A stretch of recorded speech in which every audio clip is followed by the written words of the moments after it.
बिस्मिल्लाहिर्रहमानिर्रहीम। अस्सलाम वालेकुम दोस्तों, जो आपकी ज़िंदगी है ये बहुत ही शॉर्ट है, यानी बहुत ही दुनिया की कम ज़िंदगी है।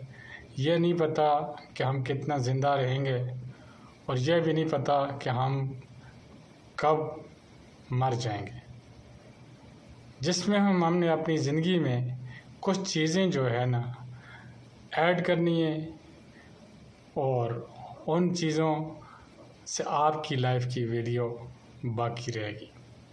सबसे पहले आप एक मेहरबान दूसरों के साथ नरम दिली और उसने सलूक करना और गरीबों और मस्कीनों के काम आना और लोगों के साथ नरमी से गुफ्तगू करना, यही आपकी लाइफ की